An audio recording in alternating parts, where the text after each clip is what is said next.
रत्नागिरी जिल्ह्यात पोलीस दलात भरती होण्याची संधी उपलब्ध असून आजपासून 108 पदासाठी भरती प्रक्रियेला सुरुवात झाली आहे। रत्नागिरी जिल्ह्यात पोलीस भरती प्रक्रियेला आजपासून प्रारंभ झाला आहे, तरी रत्नागिरी शहरातील जिल्हा क्रीडा संकुल येथे ही प्रक्रिया पार पडते।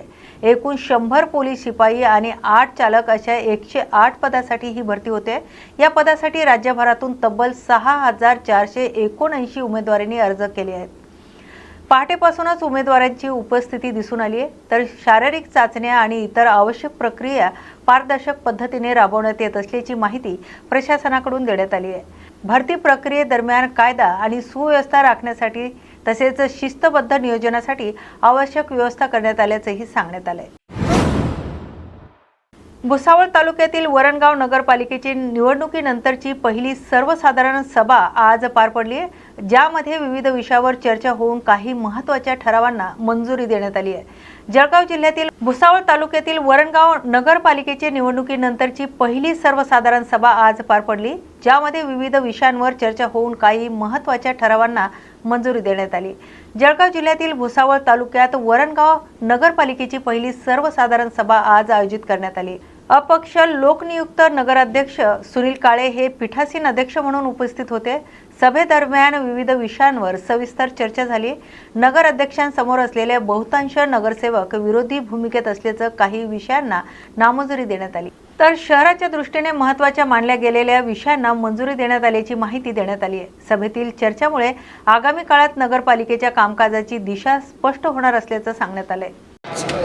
वरणगावातील नगरपालिकेची पहिली सर्वसाधारण सभा पार पडली असता जे गावाच्या हिताचे जे विषय आहे ते आम्ही मंजूर केलेले आहे आणि काही विषय आम्ही नामंजूरसुद्धा केलेले आहे। कारण काय गावामध्ये जुनी इमारत पाडून बांधणे आणि हे करणे, पण ती इमारत आम्ही स्ट्रक्चरल ऑडिट करून तिथं विभागीय कार्यालय कसं चालू करता येईल किंवा हेच कार्यालय तिथं आणि ही जागा भाडेपट्टेकरांना देण्यात यावी अशी मागणी केली आहे। आधी विषय भोगावती नदीच्या भ्रष्टाचाराचा बाहेर खूप गाजला। सभागृहामध्ये त्याच्याविषयी तुम्ही कुणीच आवाज उचलताना दिसला नाही। मी लेखी पत्र दिलेलं आहे अध्यक्षांना किंवा जे आहे सविस्तर हिच्या संदर्भात आम्हाला माहिती सादर करण्यात यावी आणि हिच्यात शासनाच्या परवानग्या घेतल्या गेलेल्या आहे का, जो तर पुढे आम्ही कलेक्टर साहेबांना पण जे काही असेल जर खरंच हिच्यात भ्रष्टाचार झालेला असेल तो बाहेर काढण्यात येईल। आता नगराध्यक्ष बोलताना म्हणाले आजची ही सभा आहे खेळीमेळीच्या वातावरणात पार पडली, खरंच तसं झालं? आता तुम्हाला काय वाटतं? जे आम्ही विरोध केला आहे त्या विषयाला आमचा विरोध आहेच, म्हणजे असे आम्ही अध्यक्षांना विरोध करायचा म्हणून करायचा नाही आहे। म्हणजे वातावरण खेळीमेळीच्याच वातावरणामध्ये झाली, पण आम्हाला ज्या विषयावर विरोध करायचा होता तो विरोध आम्ही केलेला आहे। कुठले विषय होते असे? आमच्या जुन्या इमारतीचा विषय आहे, काही सार्वजनिक बांधकाम विभागाच्याकडे हे देण्यात यावे त्याच्या संदर्भात काही विषय होते, ते पण आम्ही विरोध केलेला आहे। भाऊ, आज सभा पार पडलेली आहे, काय सांगाल याविषयी? काय विषय तुम्ही मंजुरी दाखवली, काय विषयाला नामंजुरी दाखवली, काय सांगाल? आजची सभा ही सर्वसाधारण सभा असताना देखील या ठिकाणी सर्वच नगरसेवकांनी प्रामुख्याने ज्या ज्या आपल्या प्रभागातल्या अडीअडचणी होत्या त्या संदर्भात सभागृहामध्ये मांडण्याचा प्रयत्न केला। शिवसेनेच्या वतीने जे विषय नगरपालिकेच्या अखत्यारीत येत नाहीत त्या विषयाला शिवसेनेच्या वतीने या ठिकाणी लेखी स्वरूपामध्ये विरोध नोंदवलेला आहे आणि कायदेशीररित्या परवानग्या घेतल्याशिवाय नियमबाह्य काम कुठल्याही प्रकारे करण्यात येऊ नये अशा स्वरूपाचं लेखी पत्र आमच्या घटनेच्या तृप्ताताई महाजन यांच्या लेटर पॅडवरती साई नगरसेवकाने या ठिकाणी दिलेलं आहे।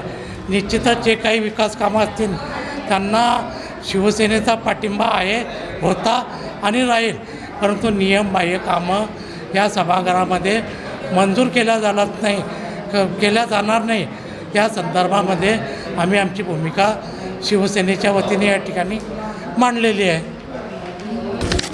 अत्यंत मी संपूर्ण नगरसेवकांचा मनापासून आभार मानतो की की आज ही बैठकीची आयोजित केली होती. त्या बैठकीचं अध्यक्ष मी होतो, ताईंनाही उपनगर अध्यक्ष इथे होत्या आणि संपूर्ण नगरसेवकांनी अत्यंत विकासाच्या दृष्टीने सर्व जे विषय मंजूर केले त्यांचंही मनापासून मी धन्यवाद मानतो. काहींनी त्यांचं मत मांडलं, ते मत तिच्यामध्ये नोंदवलं जाईल, परंतु जे काही विषय होते ते वरणगाव शहराच्या विकासाचे होते आणि या संदर्भात नगरसेवकांना प्रत्येक त्यांच्या प्रभागामध्ये काम करताना विश्वासात घेतलं जाईल.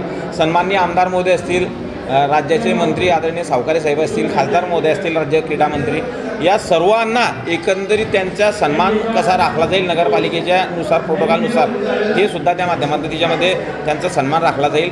विकास करत असताना आपण सर्वांकडे जाणार आहोत असं काही नाही आहे की आपण सर्वांकडे आपण गेली आहे, मागणी केली आहे आणि मला असं वाटतं आहे की आपण वरणगाव शहराला एक चांगल्या प्रकारचा निधी, भरभरून अशा प्रकारचा निधी आदरणीय मुख्यमंत्री देवेंद्र फडणवीस साहेब, एकनाथराव शिंदे साहेब, गिरीश भाऊंच्या माध्यमातून मी तिच्यात पाठपुरावा केला.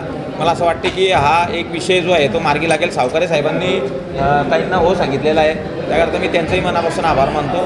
विकास आपल्याला करायचा आहे, सर्वांनी एक चांगल्या प्रकारचं वातावरण या गावामध्ये निर्माण करावं. पत्रकार बंधूंनाही विनंती करतो की आपणही काय जे असेल ते आम्हाला कळवा, तिच्यातनं मार्ग काढू आपण आणि आपण एक गाव पुढे आपल्याला कसं महाराष्ट्रात एक नंबरवर विकास नेता येईल हे सर्वांना मिळून जे आहे हे त्या माध्यमात आपण करू. वरणगावकरांचे मी मनापासून धन्यवाद देतो की बैठकी आपण आता एक पारदर्शी पद्धतीने घेतली. पत्रकारांना इथं बोलवलं, ऑनलाईन जी बैठक आहे ती बैठक लोकांना कळाली पाहिजे, कारण की लोकांनी आपल्याला इथं पाठवलेलं आहे. लोकांच्या समस्या ज्या आहे त्या समस्या पण त्या माध्यमातून हिच्यामध्ये मांडण्याचा प्रयत्न इथे केलेला आहे. सर्व विषय इथे संमत केलेले आहे. नगरसेवकांचा परत मी मनापासून आभार मानतो.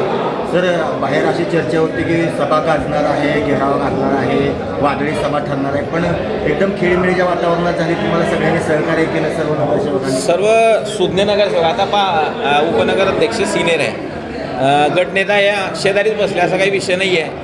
त्यानंतर शिवसेनेचे गटनेते आहे ते एकदम क्वालिफाईड आहे, सुशिक्षित आहे. म्हणजे असे एकंदरीत जर की ते सर्व चांगल्या प्रकारचे नगरसेवक विचार म्हणजे विकासाला पुढे नेणार आहे आणि अनुभवी म्हटलं म्हणजे त्याच्यामध्ये ताई आहे, अजून राजू भाऊ स्वीकृत नगरसेवक आहे. म्हणजे यांचे अनुभव त्या माध्यमात या सभागृहाला मिळत आहे आणि मला तरी असं वाटते आहे की आता हे जे सभागृहाचा आपण विषय घेतला आहे की या सन्मान्य सदस्यांना सभागृहामध्ये आल्यानंतर त्यांना असं वाटेल की मिनी विधानसभा आपल्याला हे करायची आहे. एक त्यांना अभिमान वाटेल की आपण कुठेतरी आपल्या भागातले प्रश्न इथे मांडतो आहे आणि त्यांना वाव त्या माध्यमातून देतो आहे. मी नगरसेवकांना तेच विनंती केली की महिलांचा आवाज जो आहे तो दाबू नको द्यावे.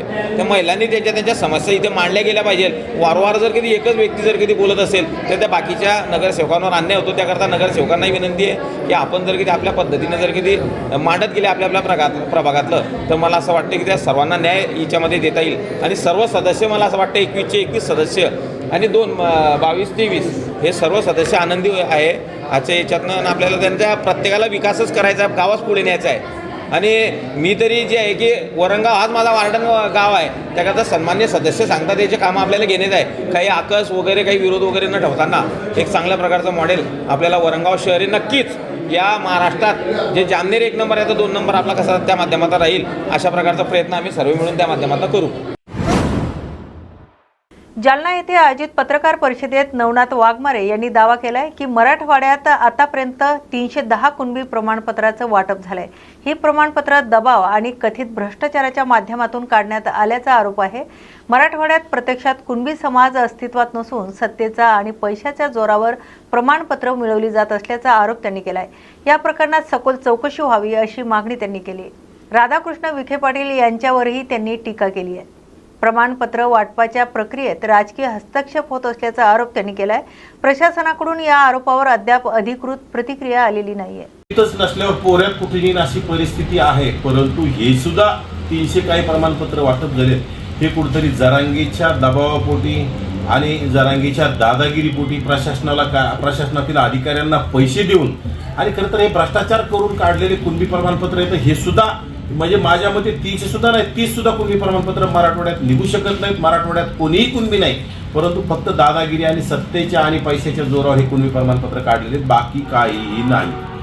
आणि मंत्री विखे यांच्या मार्गदर्शनात आज उपसमितीची ऑनलाईन बैठक होणार आहे.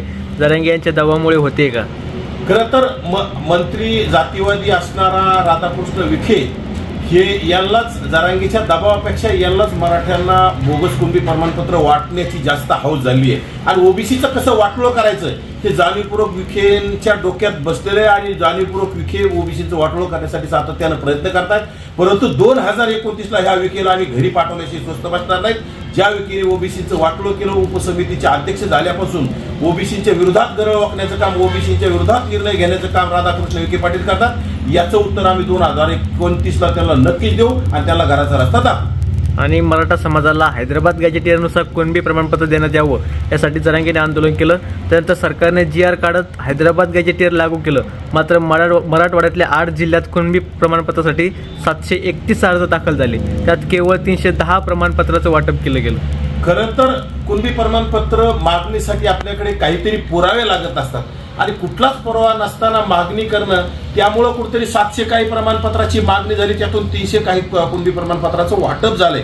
परंतु हे 700 काही सुद्धा चुकीचे आणि कुठेतरी ज्याला जिल्हा परिषद सदस्य व्हायचे, पंचायत समिती सदस्य व्हायचे, नगरसेवक व्हायचे, ह्या लोकांनी पैशाचा पाऊस पडून अधिकाऱ्यांना पैसे देऊन हे कुठेतरी प्रमाणपत्राची मागणी करायची आणि ते प्रमाणपत्र मंजूर करून घ्यायची. त्यापैकी 700 काही पैकी 300 काही प्रमाणपत्र मंजूर करून घेतलेत. येणाऱ्या काळात ते सुद्धा कसे अवैध ठरवता येतील याकडे आमचं लक्ष असेल आणि जाणीवपूर्वक आम्ही विशेष कोणाकोणाची निघली त्याच्याकडे लक्ष देणार आहोत आणि येणाऱ्या काळात जे बोगस आहेत यांना घराचा रस्ता दाखवणार आहोत. ज्या अधिकाऱ्यांनी दिलेत आणि ज्या लोकांनी काढलेत यांच्यावर सुद्धा कारवाई करण्याची सुद्धा आमची सातत्यानं मागणी आहे आणि आम्ही ती पूर्ण ठेवणार आहोत. आणि येणाऱ्या काळात जे राधाकृष्ण विखे जाणीवपूर्वक प्रशासनाला दबाव टाकून कुठंतरी कुणबी प्रमाणपत्र वाटप करण्याचा, बोगस कुणबी प्रमाणपत्र वाटप करण्याचा आदेश देण्याचं काम करतात, दादागिरी करण्याचं काम करतात, त्यांच्याकडे सुद्धा ओबीसी समाज नक्कीच बघेल आणि ओबीसी समाज त्याला जागा दाखवेल. आणि जरांगेत राहिला विषय जरांगेचा, जालना असेल, बीड असेल, ह्या भागामध्ये जाणीवपूर्वक जास्त कुणबी प्रमाणपत्र निघले.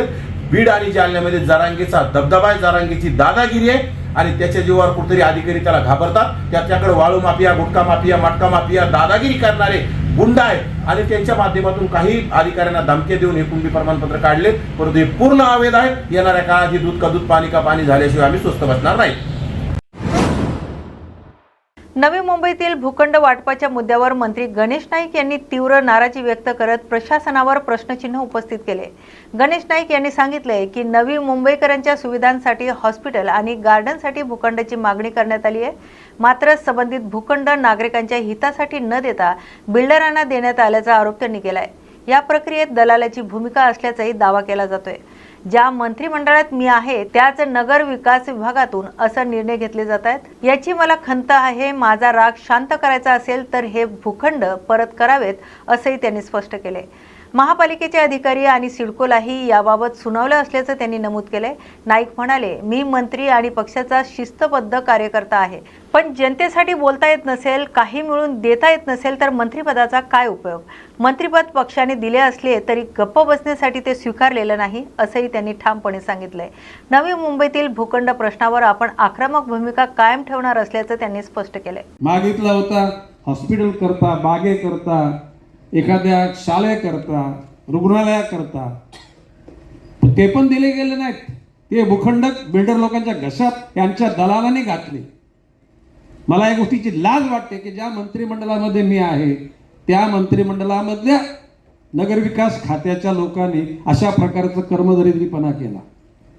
आणि म्हणून सुनील पवार साहेब, आता तुम्ही आज लिहून घ्या प्रशासकाच्या अधिकारी माननीय महापौर तशा प्रकारे निर्देशच देतील की ह्या सगळ्या सिडकोकडून मी माननीय मुख्यमंत्र्यांना सांगणार आहे.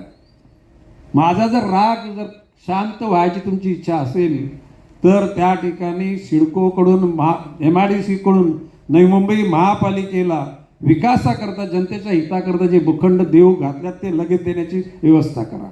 म्हणजे माझा राग असते कमी होईल. मला हे मंत्रिपद मी निश्चितपणे पक्षाच्या शिस्तीचा, प्रशासन शिस्तीचा मी भोगता आहे. परंतु ज्या गोष्टी करता गणेश नाईक त्या ठिकाणी आमदार झाला, मंत्री झाला, ते जर का त्या ठिकाणी जनतेकरता मी बोलू शकलो नाही आणि ते जर मिळवू शकलो नाही, ते मंत्री परत का चाटायचे का? म्हणजे बाबाशी मंत्रीपद पक्षाने दिलं, पक्षाचा आम्ही आभारी आहे. परंतु याचा अर्थ ते पक्ष मुका होऊन त्या ठिकाणी गप्प बसण्याकरता मंत्रीपद मी स्वीकारलेलं नाही. बीड जिल्ह्यातील परळी येथे राष्ट्रीय महापशुधन एक्स्पोचे आज दिमाखात उद्घाटन करण्यात आलं असून राज्यातील पशुसंवर्धन क्षेत्रासाठी हा महत्त्वाचा उपक्रम ठरणार आहे. परळी येथे आयोजित राष्ट्रीय महापशुधन एक्स्पोचं उद्घाटन पर्यावरण आणि पशुसंवर्धन मंत्री पंकजा मुंडे यांच्या हस्ते झालंय. यावेळी माजी मंत्री तथा आमदार धनंजय मुंडे यांची प्रमुख उपस्थिती होती. महाशिवरात्रीच्या निमित्ताने आयोजित या एक्स्पोमध्ये विविध पशुधन प्रदर्शन, तंत्रज्ञान माहिती स्टॉल्स आणि शेतकऱ्यांसाठी मार्गदर्शन सत्राचं आयोजन करण्यात आले. कार्यक्रमात बोलताना पंकजा मुंडे यांनी बीड जिल्ह्यासाठी पशुवैद्यकीय महाविद्यालयास मान्यता मिळाल्याचा उल्लेख केलाय आणि शेतकरी तसेच विद्यार्थ्यांना या एक्स्पोचा लाभ घ्यावा असं आवाहन केले. महाराष्ट्र हे कृषीप्रमाणेच पशुसंवर्धनालाही समान दर्जा देणारं राज्य असल्याचं त्यांनी नमूद केले. ग्रामीण भागातील विद्यार्थ्यांसाठी आणि पशुपालकांसाठी हा उपक्रम उपयुक्त ठरेल असंही त्यांनी सांगितलंय. दरम्यान उद्या राज्याचे मुख्यमंत्रीही या एक्स्पोला भेट देणार असल्याची माहिती त्यांनी दिली. सगळ्यांना आव्हान असेल की बीड जिल्ह्यामध्ये परळीमध्ये शिवरात्रीच्या निमित्ताने महापशुधन एक्स्पो आम्ही करत आहोत. पशुसंवर्धन विभाग करत आहे. यासाठी सर्व लोकप्रतिनिधींना प्रोटोकॉल प्रमाणे निमंत्रण पोहोचवलेलं आहे. सर्व पशुपालकांना आणि शेतकऱ्यांना आव्हान केलेलं आहे. गावोगावी आम्ही बचत गटांना देखील इथे बोलवलेलं आहे. अत्यंत सुंदर हा कार्यक्रम आहे. मी मीडियालाही आव्हान करेन की आपण जरूर फिरून सर्व बघा आणि या सकारात्मक उद्देशाने जो कार्यक्रम झाला आहे त्याला लोकांनी प्रतिसाद द्यावा आणि या पशुधन एक्स्पोचा पूर्णपणे लाभ घ्यावा असंच आव्हान मी लोकांना करेन. स्वतः राज्याचे मुख्यमंत्री आणि मी उपमुख्यमंत्री आणि आपल्या पालकमंत्री सुनेत्राताई पवार यांनाही निमंत्रण दिलेलं आहे. शिंदे साहेबांनाही दिलेलं आहे. तर त्यांचं येणं उद्या होणार आहे. मुख्यमंत्री उद्या 10:30 ते 11च्या दरम्यान येणार आहेत आणि या पशुधन एक्स्पोला प्रोत्साहन देण्यासाठी ते येत आहेत.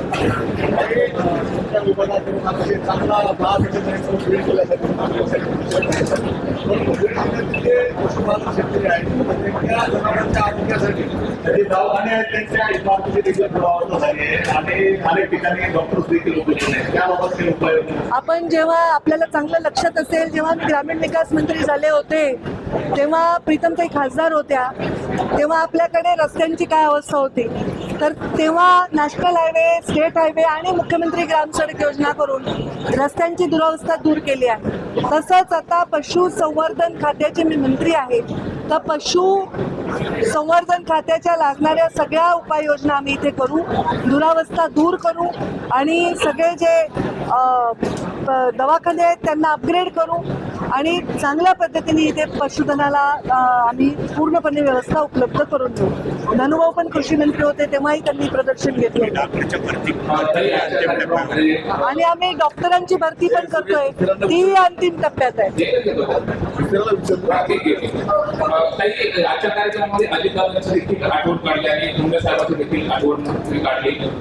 दादाही पालकमंत्री होते. आजच्या या महाएक्स्पोच्या अनुषंगाने आठवण काढली. हे महापशुधन एक्स्पो आम्ही पूर्णपणे अजितदादांना समर्पित करत आहोत. आज दादा असते तर त्यांना कौतुक वाटलं असतं, त्यांनी खूप सूचनाही केल्या असत्या आणि ह्याला प्रोत्साहनही दिलं असतं. त्यांना आवड आहे. मला ते एकदा विमान प्रवासात सांगत होते की त्यांच्या जीवनात त्यांनी सुरुवात केली ते डेअरीपासून सुरुवात केली.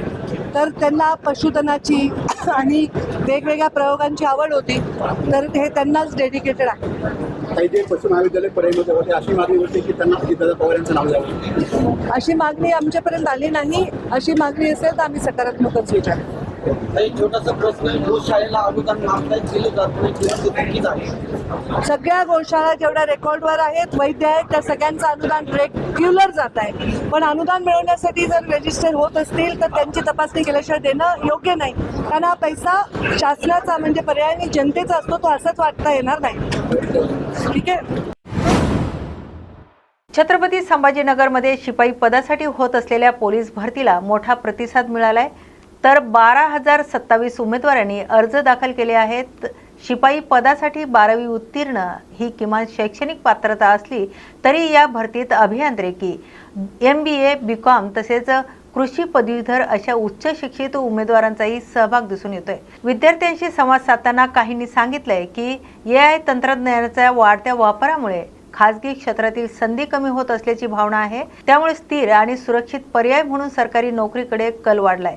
काही उमेदवारांनी सामाजिक प्रतिष्ठा आणि भविष्याची सुरक्षितता या कारणामुळे सरकारी नोकरीला प्राधान्य देत असल्याचं सांगितलंय. स्थैर्य आणि नियमित उत्पन्न या बाबीही महत्त्वाच्या असल्याचं त्यांनी नमूद केलंय. भरती प्रक्रियेदरम्यान शारीरिक चाचण्या आणि इतर टप्पे पारदर्शक पद्धतीने पार पाडले जात असल्याची माहिती प्रशासनाकडून देण्यात आली आहे. काय नाव भैया, कुठून आलात तुम्ही? माझं नाव विशाल तायडे आहे. मी अकोल्यावरून आलो. कशासाठी आला? पोलीस भरती, उद्या पोलीस भरतीचा ग्राउंड आहे, त्याच्यासाठी आलो. शिक्षण काय झालं? शिक्षण माझं ग्रॅज्युएशन झालं BCom. बीकॉम झालं तर तुम्हाला पुढे नोकरी आहे ना, इकडे पोलीस भरती का देतात? त्या क्षेत्रामध्ये तर म्हणजे जागा निघतच नाही पोहे, आणि निघाल्या तर दोन तीन आणि त्याच्यात भरपूर हजार आहेत फॉर्म, कॉम्पिटिशन जातात, फॉर्म पण जास्त जातात, आणि फी पण 1000 रुपये फी आहे. त्याच्या कारण इकडे फी 350 आहे. मग या क्षेत्रात आलो. आणि मग 12वीची पोलीस भरती शिपाई पद आहे, हे शिपाई सगळ्यात खालचं पद आहे, पण तरी पण तुम्ही अप्लाय केलं. तर हे शिपाई पद आहे म्हणून जास्त नोकरी संधी जास्त, चान्सेस जास्त आहेत त्या क्षेत्रापेक्षा, म्हणून या क्षेत्रात आपलं लवकर होणार पोलीस भरतीमध्ये, म्हणून इकडे आलो. कधीपासून तयारी करतो? झाले तरी 2 वर्ष झाले जवळपास. बरं, मग सरकारी नोकरीच का पाहिजे? का असं वाटतंय की सरकारी नोकरीच पाहिजे असं? सरकारी नोकरी भेटली तर पुढे आणखी चान्सेस जास्त, पेमेंट चांगलं भेटते, दर महिन्याला पेमेंट येत राहते. त्या क्षेत्रामध्ये तर काहीच खरं नाही आहे. आणि लग्न चांगलं लवकर लग्न होते, पोरगी चांगली भेटते, सगळे ओळखतात, नाही तर कोणी ओळखत पण नाही. चालता बिलता हात देतात लोक. अच्छा, पोलीस आहे. तर यावर्षी तयारी पूर्ण झाली? यावेळेस लागेल का? यावेळेस चान्सेस आहेत फुल लागायचे. मुसाळ. आणि नाव काय तुमचं? नारायण पाटील. बरं, सध्या घरची परिस्थिती कशी आहे तुमची? घरची परिस्थिती तर म्हणजे थोडी म्हणजे अशी नाजूकच आहे. घरी तुम्हीच कमवतो का आई-वडील? नाही, मी स्वतःच कमवतो. म्हणजे आपल्यावरच खेळ आहे सगळा. आणि आई-वडील? आई वडील म्हणजे असे म्हणजे पप्पा 60 वर्षाचे पप्पा, म्हणजे असं वय झाली. वय झालेलं आहे. त्यामुळे कसं आहे, रिटायर्ड झाले, तर त्यामुळे काम नाही होत आता. आता सध्या शिक्षण वगैरे सुरू आहे? शिक्षण झालं काय सुरू आहे? तरी ITI 10वी ITI झालाय, एप्रिलच झालं असं. मग ITI झालंय तर तिथं संभाजीनगरला कशासाठी आलाय तुम्ही? पोलीस भरती तर 12वी पदावर आहे. का पोलीस भरती आहे? तुमच्या क्षेत्रात नोकऱ्या नाही, म्हणजे नोकरीचा विषय कसा आहे माहिती का, कोणती का असो ना, सरकारी नोकरी बेटर असते. सरकारी काय सरकारी नोकरी मिळाल्यानंतर काय अडचणी सुटतील? काय नाही, म्हणजे असं समाजात इज्जत वगैरे असं काही थोडा पाहण्याचा म्हणजे दृष्टिकोन थोडा वेगळा असतो. समाजाचं पण. लग्न वगैरे झालंय? नाही, कधी करणार लग्न? लग्न जेव्हा नोकरी भेटेल तेव्हाच लग्न होईल ना. नोकरीशिवाय लग्न होत नाही? नाही, काय अपेक्षा असते मुलीकडच्या लोकांची? हेच अपेक्षा असते की थोडं म्हणजे काहीतरी सक्सेस पाहिजे समोरचा व्यक्ती, असं. सरकारी नोकरी नसली तर मग काय थोडं आयुष्य मुश्किल आहे. म्हणजे असं नाही की प्रायव्हेटवाला पण करतो, की प्रायव्हेटवाला पण करून घेतो, पण कसं आहे म्हणजे प्रत्येकांच्या जीवनात ते असं होऊनच गेलंय ना, प्रत्येकांच्या मनात की सरकारी नोकरीच बेटर आहे म्हणून. सेफ असते. हां, सरकारकडून काय अपेक्षा आहे? हेच की असं बेरोजगारी आहे तर म्हणजे वॅकन्सी इन्क्रीज करावी आणि बहुतांश लोकांना म्हणजे असं रोजगार द्यावा. तर सर, मागच्या पोलीस भरतीला तर UPSC MP वाल्यांनी फॉर्म भरलेले, आम्ही तर साधे कॉमर्सवाले. पण तरी पण तुमच्या क्षेत्रात नोकऱ्या नाही?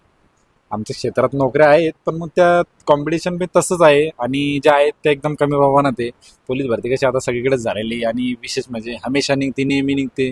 भरती वाढ पण होते, भरती कमी पण होते. त्याच्यामुळं भरती, आणि पहिल्यापासून सरकारी नोकरीला जरा डिमांड आलेलीच आहे. कशामुळे डिमांड? आता डिमांड ती लोकांनी आणलेली, मुलींच्या आईबाबांनी. प्रत्येक गोष्टीचे कारण आहे, ते पॉईंट आहेत. बरं, सरकारी नोकरी मिळाली तर काय प्रश्न सुटू शकतात? सरकारी नोकरीमुळे सगळ्याच गोष्टी सॉल्व्ह होतात, सर्वच. तरी पण सर्वसामान्याचे सर्वच लग्न झालं, त्याचे स्वतःचे स्वप्न झाले, या सरकारी नोकरीत भेटली म्हणजे झालं. ते पद कोणतंही असो. सामान्य कुटुंबातल्या मुलांना नोकरी नसतं तर लग्न करणं कठीण आहे का? कठीण म्हणजे खूपच कठीण सर. डायरेक्ट काय कारण? आता त्यांना म्हणजे सगळ्यात मोठा प्रश्न लोकांना हाच पडतो ना, की बा याला समजा माझं नाही, मी कोणाचंही सांगत आहे, जर कोणालाही मुलगी द्यायची तो हाच विचार करा ना, की बा याच्याकडं आता मुलांची तर पहिली अवकातच चेक केली आहे, मुलगा करतो काय. कारण मुलगीच्या घरचं काही बघत नाही, पण मुलीच्या घरचे मुलाच्या अवकात चेक करतातच ना, किती काय, किती कमवतो, किती काय विचार करतात? हेच की बा तुझं घर आहे का, तू किती कमवतो, तुला जॉब आहे का. सरकारी जॉब सांगितलं का मग तर अडचणच नाही. सरकारी जॉब सांगा फक्त, विषय संपला तिथं. हा. काय ती नाही त्यांच्या परिस्थितीशी तर मुलांना काही घेणं देणंच नसतं. त्यांना फक्त मुलीशी मतलब असतं. सरकारी नोकरी मिळाली तरच लग्न होऊ शकतं अशी परिस्थिती आहे. हा, असंही म्हणलं तरी चालतं. प्रेमाचं प्रतीक असलेल्या लाल गुलाबांनी सध्या बाजार फुलून गेलाय. व्हॅलेंटाईन डेच्या पार्श्वभूमीवर नाशिक जिल्ह्यात गुलाबांना मोठी मागणी निर्माण झाली आहे. व्हॅलेंटाईन डे निमित्त गुलाबाच्या फुलांना मोठ्या प्रमाणात मागणी वाढली आहे. नाशिक जिल्ह्यात येवला तालुक्यातील पिंपळगाव जलाल परिसरात गुलाब उत्पादक शेतकऱ्यांना याचा चांगलाच फायदा होतोय. यावर्षी शेतकऱ्यांनी मोठ्या प्रमाणावर गुलाबाची लागवड केली. सध्या फुलांची तोडणी जोमात सुरू आहे. तर व्हॅलेंटाईन डेमुळे बाजारात विशेषतः लाल गुलाबांना मोठी मागणी निर्माण झाली आहे. त्यामुळे शेतकरी पहाटेपासूनच शेतात जाऊन फुलाची काळजीपूर्वक तोडणी करतायत. त्यानंतर ही फुले स्थानिक तसेच मुंबई पुण्यासारख्या मोठ्या बाजारपेठांकडे विक्रीसाठी पाठवली जाते. तर मागणी वाढल्यामुळे या गुलाबाला चांगलाच प्रतिसाद मिळत असल्याचं शेतकरी सांगतोय. त्यामुळे उत्पादन खर्च वसूल होऊन नफा मिळण्याची अपेक्षा व्यक्त केली जाते. माझे नाव अंबादास गणपत बोरकडे, पिंपळगाव जलाल तालुका येवला जिल्हा नाशिक. तर व्हॅलेंटाईन डे आल्यामुळे आम्ही जी 4 वर्षापासून गुलाबाची शेती करतो, तर तो गुलाब 8 दिवसापासून आम्ही पॅकिंग करून आणि बाहेर पाठवितो. कारण दसरा दिवाळीला जशी मागणी असते गुलाबाला, तशीच ह्या व्हॅलेंटाईन डे दिवसाच्या निमित्ताने मागणी आहे. त्याच्यामुळे आम्ही 4-5 दिवसापासून गुलाब पॅकिंग करून आणि बाहेर पाठवत आहोत. नमस्कार, मी गणेश बोरकडे. मी गेल्या 3 वर्षापासून गुलाबाच्या फुलांची लागवड केलेली आहे आणि यावर्षी व्हॅलेंटाईन जवळ आल्यामुळे व्हॅलेंटाईन डेच्या निमित्ताने गुलाबाला खूप मागणी आहे. युवक आणि युवतींची खूप मागणी आहे गुलाबांना आणि दरवर्षी मला व्हॅलेंटाईनच्या दिवशी साधारणतः खूप गुलाब लागतो. 2-3 जिल्ह्यात गुलाब पाठवावा लागतो आणि या गुलाबाला चांगली मागणी आहे आणि भाव पण चांगला मिळतो. दिव्यांग आणि गरजू नागरिकांना आवश्यक सहाय्यक साहित्य थेट उपलब्ध करून देण्यासाठी नंदुरबार जिल्ह्यात विशेष शिबिराचं आयोजन करण्यात आलंय.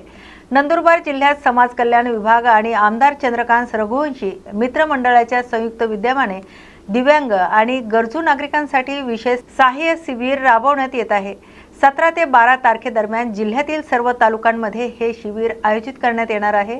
तर या शिबिरामध्ये पात्र लाभार्थ्यांना त्यांच्या गरजेनुसार व्हीलचेअर, श्रवणयंत्र, काठी, कमरेचा पट्टा आदी साहित्यांचं मोफत वाटप केलं जाणार आहे. आवश्यक कागदपत्रांसह उपस्थित राहून जास्तीत जास्त नागरिकांनी या योजनेचा लाभ घ्यावा असं आवाहन चंद्रकांत सूर्यवंशी यांनी केले. या उपक्रमामुळे जिल्ह्यातील दिव्यांग नागरिकांना आवश्यक साधन सामुग्री मिळून दैनंदिन जीवन अधिक सुलभ होण्याची अपेक्षा व्यक्त केली जाते. नमस्कार, मी चंदू भैया. मागच्या वर्षी मी केंद्रीय समाज कल्याण मंत्री आदरणीय रामदास आठवले साहेबांना भेटलो होतो आणि त्यांना विनंती केली होती की वयोश्री योजना जी आहे ती नंदुरबार जिल्ह्यामध्ये सुद्धा राबवावी. तिचं शिबिर जिल्हा स्तरावर घेण्याची आम्हाला परवानगी द्यावी आणि जिल्ह्यामध्ये असलेल्या 60 वर्ष वयाच्या वरच्या लोकांना जे अपंग असतील त्यांना सर्व शासनामार्फत मोफत विनामूल्य किट देण्याचे करावे अशी मी मागणी केली होती. सुदैवानं ती माझी मागणी मान्य झाली आणि रामदास आठवले साहेबांनी मला पत्र दिलं की या आर्थिक वर्षातच म्हणजे 25-26 मध्ये 31 मार्चच्या आत नंदुरबार जिल्ह्यामध्ये सुद्धा शिबिर घेणं अत्यंत गरजेचं आहे. म्हणून सर्व आमदारांशी मी चर्चा करून नंदुरबार जिल्ह्यामध्ये शिबिराचं नियोजन केलं आहे. माझी विनंती आहे नंदुरबार जिल्ह्यातल्या सगळ्या वयोश्रीमध्ये पात्र असलेल्या लाभार्थ्यांना की त्यांनी तुमच्या तालुक्यामध्ये जाऊन त्या कॅम्पमध्ये सहभागी व्हावं. त्यांना कमरेचा पट्टा, मानेचा पट्टा, पाठीचा पट्टा, गळ्याचा पट्टा, नंतर वॉकर हे सगळे किंवा संडासाची शीट हे सगळे भेटणार आहे. आणि हे सगळं साहित्य घ्यायचं असेल तर तुम्हाला त्या कॅम्पमध्ये सहभागी व्हावं लागेल. आधार कार्डने ते घेऊनच यायचे आहेत. काय काय पाहिजे ते पण आम्ही प्रसिद्ध करतो आहोत. पण विनामूल्य आहे, सरकारचं शिबिर आहे.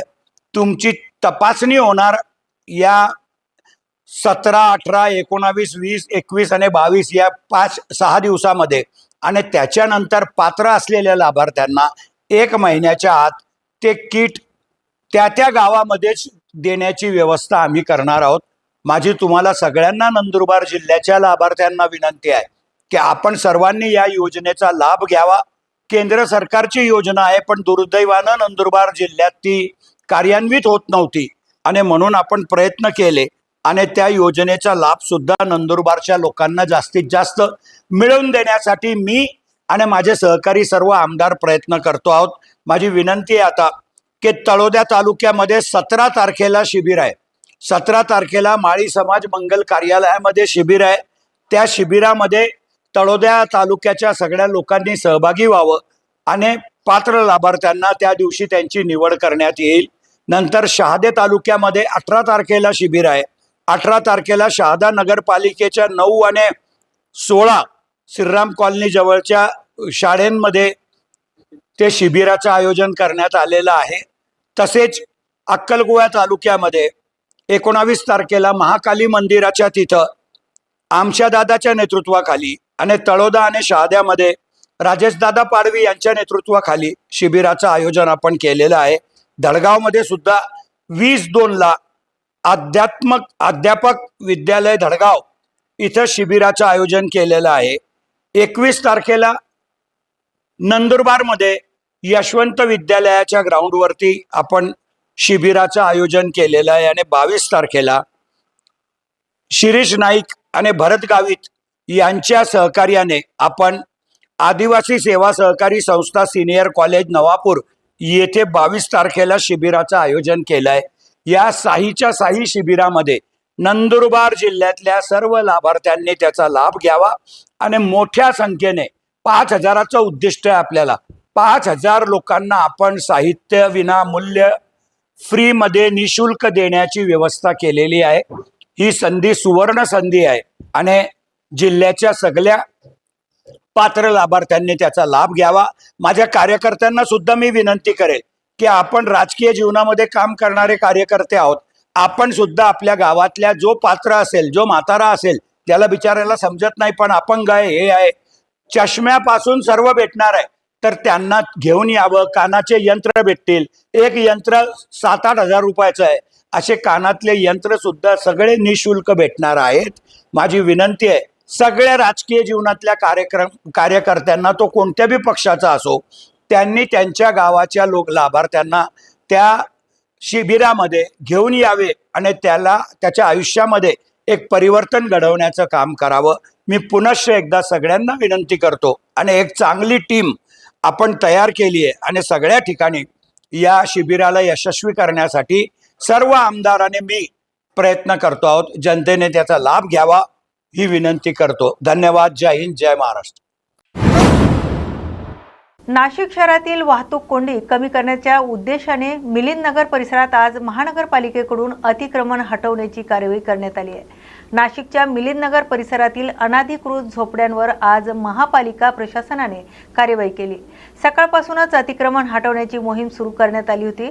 कोणतीही अनुचित प्रकार घडू नये यासाठी पोलिसांचा मोठा बंदोबस्त तैनात करण्यात आला होता. प्रशासनाच्या म्हणण्यानुसार संबंधितांना पूर्वसूचना देण्यात आली होती. या कार्यवाहीमुळे मायको सर्कल ते RD सर्कल दरम्यान होणारी वाहतूक कोंडी कमी होण्यास मदत होणार आहे. या ठिकाणी दोन्ही बाजूनी सुमारे 100 मीटर रुंदीचा रस्ता विकसित करण्याची योजना असल्याचं सांगण्यात आलंय. मात्र काही स्थानिक नागरिकांनी कोणतीही पूर्वसूचना न देता कार्यवाही करण्यात आल्याचा आरोप केलाय. पूर्वसूचनेची व्यवस्था न केल्यास आंदोलन करण्याचा इशाराही स्थानिकांकडून देण्यात आलाय. मात्र महापालिका प्रशासनाने स्पष्ट केले की राज्य शासनाच्या पूर्ववसन योजनेनुसार पात्र रहिवाशांचा विचार केला जाईल आणि नियमानुसार लाभ देण्यात येईल. सगळ्या कारवाईच्या दरम्यान तुमचं म्हणणं आहे ही जी कारवाई महापालिकेतर्फे होत आहे, ही कारवाई नोटीस दिल्यानंतर काही 7 दिवसाची मुदत किंवा 15 दिवसाची मुदत द्यावी लागते. मुदत न देता महापालिकेने सदर कारवाई चालू केलेली आहे. इथली जी वस्ती आहे तिथे 30 ते 35 घरं बाधित होत आहेत. 40 ते 50 वर्षापासून हे लोक इथे राहत आहेत. त्यांच्याकडं महापालिकेने ऑथराईज स्लम डिक्लेअर केलेलं आहे. वेळोवेळी हे टॅक्सेस नगरपालिका सगळे भरत आलेले आहेत. परंतु सिंहस्थ कुंभमेळ्याच्या निमित्ताने 2016-17ला येथे DP प्लॅन मंजूर केलेला आहे. 24 मीटरचा प्लॅन मंजूर केल्याने दोन्ही साईडचे 30 ते 35 घर येथे बाधित होत आहेत. त्या नागरिकांना कुठल्याही प्रकारचं पुनर्वसन करण्याचा महापालिकेने जागा किंवा स्कीम सांगितलेली नाही. डायरेक्ट महापालिकेने अतिक्रमण मोहीम राबवून त्यांना इथून विस्थापित करीत आहे. रमाई आवास योजना आणि शबरी आवास योजना असं फक्त तोंडी आश्वासन महापालिकेने दिलेलं आहे, परंतु या दोन्ही योजना राबवित असताना त्या ठिकाणी शासकीय जागा उपलब्ध असणे गरजेचं आहे. परंतु अशी कुठली शासकीय जागा महापालिकेने अद्यापपर्यंत नागरिकांना सांगितलेली नाही किंवा लेखी स्वरूपात तसं काही आश्वासन दिलेलं नाही आणि डायरेक्ट येथे येऊन अतिक्रमण मोहीम राबवित आहेत आणि नागरिकांना विस्थापित केलं आहे. येथील जे कुटुंब आहेत इथे उघड्यावर सध्या राहत आहेत. थंडीचे दिवस आहेत, त्यांचे अतोनात हाल होत आहेत. त्यांच्या पुनर्वसनासाठी महापालिकेने कोणताही उपाययोजना सुद्धा केलेली नाही. ओपन मैदानामध्ये त्यांना ठेवलेलं आहे. उद्या त्यांच्या जीवितास काही धोका झालास महापालिका जबाबदारी घेईल काय? सगळं बेकायदेशीररित्या महापालिका संस्थाच्या नावाखाली अधिकारांचा गैरवापर करून नागरिकांना विस्थापित करीत आहे. तर महापालिकेच्या सर्व संबंधित अधिकाऱ्यांना आमची विनंती आहे, त्यांनी तात्काळ सदर नागरिकांचं योग्य ठिकाणी पुनर्वसन करावं. अन्यथा काही दिवसातच महापालिकेला नागरिकांच्या मोठ्या रोषाला सामोरं जावं लागेल. आम्ही वेळोवेळी निवेदन देऊन विनंती केलेली आहे, परंतु महापालिकेने कुठली दखल घेतलेली नाही. याउपरी अजूनही 4-5 दिवसात दखल घेतली नाही तर आमच्या नागरिकांच्या वतीने आम्ही सामूहिक आत्मदान महापालिकेसमोर करणार आहोत. याची महापालिकेने आणि संबंधित अधिकाऱ्यांनी नोंद घ्यावी. मी मिलिंद सावंत, वंचित बहुजन आघाडी, नाशिक महानगर.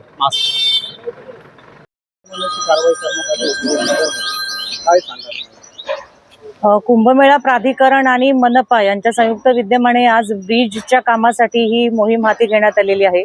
मिलिंद नगर असं ह्या मोहिमेचं नाव आहे आणि एरियाचं नाव आहे आणि ही पूर्वीपासूनची जवळपास 250 झोपडपट्ट्यांची वसाहत इथे आपल्याला दिसत होती.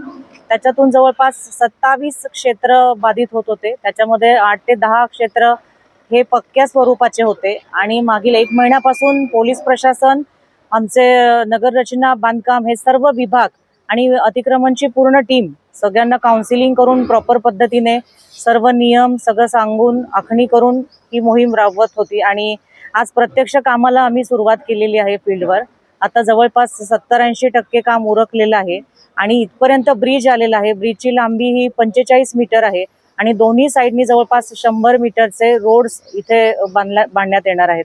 हे काम टॉप प्रायोरिटीचं असल्यामुळे मिलिंद नगर झोपडपट्टीवासियांना नगर परिषदेने बाजूला ओपन स्पेस देऊन तिथे रिहॅबिलेट पण केलेलं आहे आणि भविष्यात सुद्धा त्यांच्यासाठी काही योजना असतील तर त्याबद्दल प्रशासन आयुक्त मनीषा खत्री मॅडम ज्यांच्या मार्गदर्शनाने ही मोहीम सुरू आहे ते त्याबद्दल विचार करण्याबाबत आमचं त्यांच्याशी बोलणं झालेलं आहे. स्थानिक नागरिकांनी आरोप केलाय मॅडम की कुठली नोटीस नाही, त्यांना जागा नाही, त्यांना घर नाही, ते उघड्यावर झोपताय, याची जबाबदारी नगरपालिका घेईल का? नाही, ऍक्च्युली नोटिसा सर्व गेलेल्या आहेत टाउन प्लॅनिंग विभागाकडून. प्रथम नोटीस त्यांना काही दिवसांपूर्वी, काही महिन्यांपूर्वी गेलेली होती. त्यानंतर अंतिम नोटीस देऊन सुद्धा जवळपास 1 ते 1.5 महिना कालावधी उलटलेला आहे. लोकांना पुरेसा वेळ देण्यात आलेला आहे, ते समाधानी आहेत आणि पहिली मोहीम आम्ही प्रशासनातली बघितली की जिथे त्यांनी सहकार्य करून मेजॉरिटी त्यांचे स्ट्रक्चर्स 3 दिवसामध्ये मागच्या काढून दरवाजे खिडक्या सुद्धा घेऊन गेलेल्या आहेत की जेणेकरून त्यांना त्याचा इतर ठिकाणी उपयोग व्हावा. त्यामुळे सामंजस्याने आणि सर्व प्रशासकीय यंत्रणा एकत्र होऊन योग्य पद्धतीने सक्सेसफुल अशी ही मोहीम झालेली आहे. आपल्या नगरपालिकेच्या याच्यावर सामुदायिक आत्मदानाचा काही नागरिकांनी इशारा दिला आहे, अशी मुलाखत दिली आहे. हरकत नाही, त्यांच्याशी सुद्धा प्रशासन समन्वयाने चर्चा करून सर्व गोष्टी सोडवणार आहे. त्याबद्दल आम्ही प्रशासनाच्या वतीने त्यांना आश्वासित करत आहोत. गेल्या 2 ते 2.5 वर्षापासून बंद असलेल्या महापौरांचं दालन अखेर सज्ज झालं असून आज नव्या महापौरांकडून पदभार स्वीकारला जाणार आहे. धुळे महानगरपालिकेतील महापौरांचं दालन दीर्घकाळ बंद अवस्थेत होतं. अखेर हे दालन नव्या महापौरांसाठी सज्ज करण्यात आलंय. आकर्षक पद्धतीने त्याची सजावट करण्यात आली आहे. तर महापौरपदी मायादेवी परदेशी तर उपमहापौरपदी ज्योत्स्ना पाटील आज पदभार स्वीकारणार आहेत. या पदभार स्वीकृती कार्यक्रमासाठी मंत्री गिरीश महाजन प्रमुख उपस्थिती असल्याचं माहिती मिळाली आहे. कार्यक्रमाच्या पार्श्वभूमीवर महापालिका प्रशासनाकडून आवश्यक ती तयारी करण्यात आली आहे. नव्या पदाधिकाऱ्यांच्या पदभार स्वीकृतीनंतर शहरातील विविध प्रलंबित प्रश्नावर कामाला गती मिळेल अशी अपेक्षा व्यक्त केली जाते. सांगली येथे आयोजित पत्रकार परिषदेत जयंत पाटील यांना चंद्रकांत पाटील यांच्याविषयी प्रश्न विचारण्यात आलाय. यावर प्रतिक्रिया देताना जयंत पाटील यांनी चंद्रकांत पाटील यांच्याबद्दल मी काहीच बोलत नाही असं स्पष्ट केलंय. यावेळी त्यांनी इतर राजकीय घडामोडीवर भाष्य केलंय, मात्र संबंधित प्रश्नावर अधिक टिप्पणी करण्याचं टाळलंय. त्यांच्या या वक्तव्यामुळे राजकीय वर्तुळात चर्चांना उधाण आले. असं आहे की दादानी आता घोषणाच केलेली आहे म्हटल्यावर मी बोलून काय उपयोग आहे. आपलं संख्याबळ एवढं आहे, मग काँग्रेस आणि आपण आणि परत शिवसेना समविचारी पक्षाबरोबर वर्तवले जातात. बघू ना आता. मी आत्ताच आलो आहे सांगलीत मुंबईहून. की भाजप सोडून तुमचा राष्ट्रवादीचा जिल्हा परिषद अध्यक्ष होईल. मी कुणाशी अजून चर्चा नाही केलेली. अजून निवडणुकी लांब आहे, त्यामुळं आम्ही काही इतक्या लवकर काय हालचाली करणार नाही. त्यामुळे बघू आता काय होतं. शंभूराज राष्ट्रवादी अजित पवार गटाकडून संजय काकांनी सांगितलं की आम्ही काँग्रेस आणि राष्ट्रवादीसोबत चर्चा करू. माझ्याशी कोणी चर्चा अजून केलेली नाही. तर आमचे देवराज पाटील जिल्हाध्यक्ष आहेत, त्यांच्याशी पण अजून माझी भेट नाही. आता चर्चा करतो मी सगळ्यांशी. सत्तेसाठी तुम्ही पुढाकार घेणार का झेडपीचा? नाही, अजून मी विचारच केलेला नाही. आमची 61 जणांची जिल्हा परिषद आहे आणि काँग्रेस, राष्ट्रवादी आणि उबाटा असे मिळून आम्ही 30 आहोत. त्यामुळे बघू काय. शंभूराज काटकर अनेक ठिकाणी भाजपला शिवसेनेला शिव दिलेला आहे. शंभूराज काटकरांना भाजपबद्दल विचारलं असं त्यांनी सांगितलं की एका लुगडात बाई म्हातारी होत नाही. शंभूराज देसाई भाजपवर आरोप केलेले आहेत त्यांनी जोरदार. होय का? ठीक आहे, बघू. मला चर्चा एकंदरीत आपल्याला काय वाटतं जिल्हा परिषद संदर्भात? आपल्याला मला सध्या काहीच वाटत नाही. कारण 30 असून चंद्रकांत पाटील म्हणतात की आता दादा म्हटल्यावर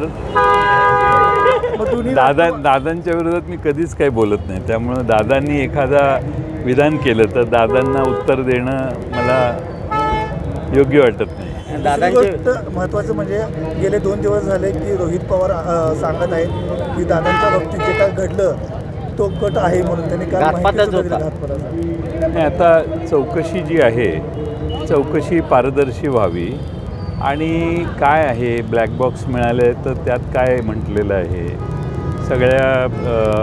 सगळ्या गोष्टी म्हणजे वैमानिक विमानात बसताना एक टेस्ट असते, त्याने काही कशाच्या अंमलाखाली आहे किंवा नाही हे तपासलं जातं. असे सगळे मुद्दे व्हेरीफाय करू दे तपासणी व्यवस्थेला आणि त्याच्यातनं काय निष्कर्ष येत आहेत ते बघू आपण.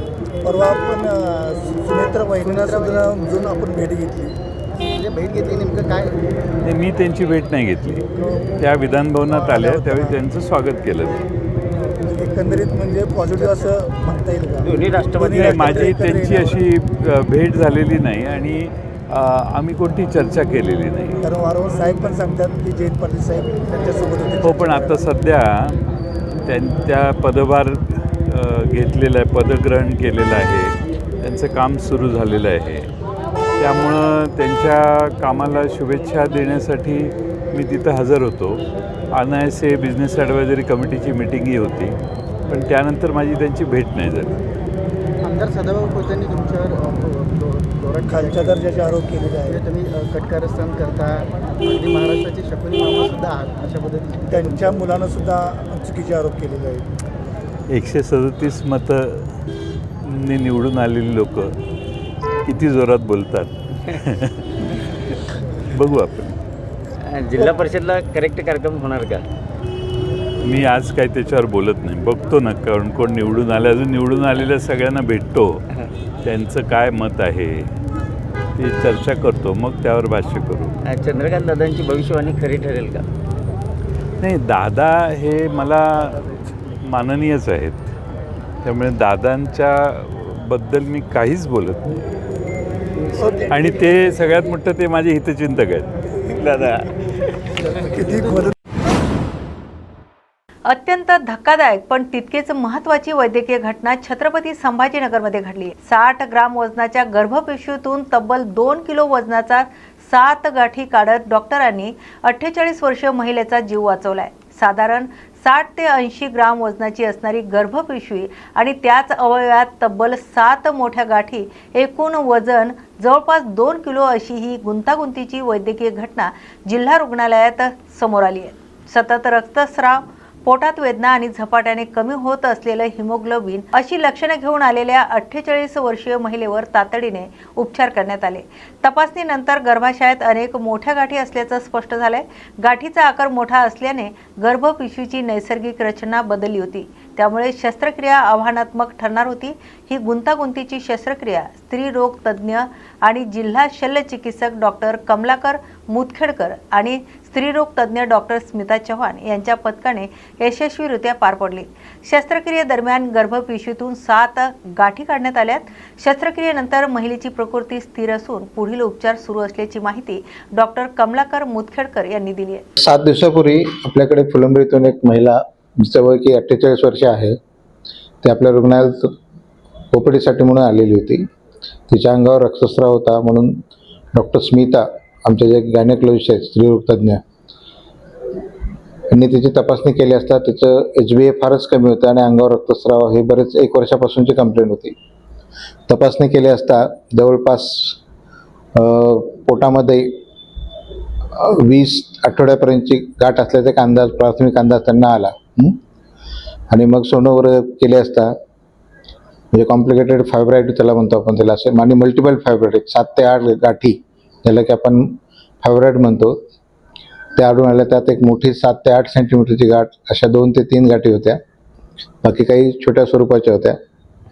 म्हणजे हा प्रकार कसा आहे की हा गर्भपिशवीला झालेला आजार म्हणजे जिथं गर्भपिशवी वजन जे असतं ते 50 ते 60 ग्रॅम असतं फक्त. तर तिथं जे ह्या गाठीमुळे तिचं वजन जवळपास 2 किलो हे झालेलं होतं आणि ही अवघड शस्त्रक्रिया होती. म्हणजे आपल्या सिव्हिल हॉस्पिटलला करण्यासाठी एक फार मोठे चॅलेंज होतं. पण डॉक्टर स्मिता आणि आम्ही हे डिस्कस मी स्वतः स्त्रीतज्ञ असल्यामुळं आम्ही डिस्कशन करून या पेशंटला ऑपरेट करायचं की याच्यावर विचार करून ऑपरेट करण्यासाठी एक अडचण होती की त्या पेशंटचं HB हे फारच कमी होतं. म्हणून आम्ही तिला अगोदर 3 ब्लड दिले आणि तिला फिट करून मग आम्ही काल 11 वाजता तिचं ऑपरेशन करण्याचा निर्णय घेतला. ही प्रक्रिया फारच अवघड होती, आव्हानात्मक होती. पण माझ्या सगळ्या टीमनी त्यातल्या डॉक्टर स्मिता हिच्या पुढाकाराने आणि ॲनेस्थेटिस्ट आमची OTची टीम याच्या सहकार्याने ही यशस्वी शस्त्रक्रिया झालेली आहे. सध्या महिलाही आपल्या वार्डातच आहे आणि अतिशय सुस्थितीत आहे. एक जवळपास 1.5 तास पण 1.5 तास आपल्या वेळ गेलेला आहे.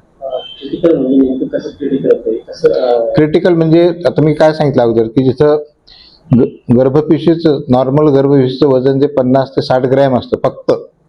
तर हे या गाठीमुळं त्या गर्भाशयाचं वजन हे जवळपास 2 किलो झालेलं आहे. म्हणजे विचार करा की किती मोठ्या गाठी असतील. त्या जवळपास 7 ते 8 महिन्याची जशी गर्भवती बाई असते तितका ते पोटाचा आकार झालेला असता आणि ह्या गाठी ह्या वेड्यावाकड्या वाढल्यामुळे त्या गर्भपिशवी संपूर्ण रचना ही बदलून गेलेली होती. त्यामुळे त्याचे जे स्ट्रक्चर असतात ऑपरेशन जसं नॉर्मल जर गर्भपिशवी काढायची असेल तर ते अगदी सोपी असते. पण हे सगळं हे बदलल्यामुळे त्याच्या म्हणजे व्हेन्स आर्टरीज ते युरेटर ज्या गोष्टी असतात ब्लॅडर या सगळ्या गोष्टी मराठीत म्हणजे ज्याला आपण मूत्राशय नलिका किंवा आपण ते रक्त पुरवणाऱ्या वाहिनी ह्या सगळ्या ह्या बदलून गेल्या असतात. त्यामुळे कुठे ऑपरेशन करायचं काय करायचं त्याचा अंदाजा येत नसतो आणि त्यामुळे महिलेच्या जीवाला फार मोठा धोका असतो. होऊ नये म्हणून वेळोवेळी तर हे करायचं. झालं ह्याचे कारण असे आहेत एकतर हार्मोनल इम्बॅलन्स असतो. इस्ट्रोजन प्रोजेस्टेरॉन जे आपल्या शरीरामध्ये प्रमाण असतं त्याचं कमी जास्त होणे हे एक प्रकार असतो. अनुवंशिक असतं. परत डायटरी असतं काही लोकांमध्ये आणि काही लोकांमध्ये असं काय कारण असं स्पेसिफिक सांगता येत नाही. पण मेन जे कारण ते हार्मोनल इम्बॅलन्स आणि अनुवंशिक प्रकार जास्त असतो. आणि याचं कारण म्हणजे वेळोवेळी जर समजा एक 30 वर्ष झाल्यानंतर महिलांनी सतत रेग्युलर तपासणी करून घ्यायला पाहिजे. जर मासिक पाळी सोडून इतर वेळेस जर रक्तस्राव होत असेल, पोटात काय वेदना होत असतील, पोटाचा काय आकार बदलत असेल तर ह्या सगळ्या गोष्टीची काळजी घेऊन वेळोवेळी तपासणी केली तर वेळीच लक्षात येऊन एवढं हा मोठा धोका होणार नाही.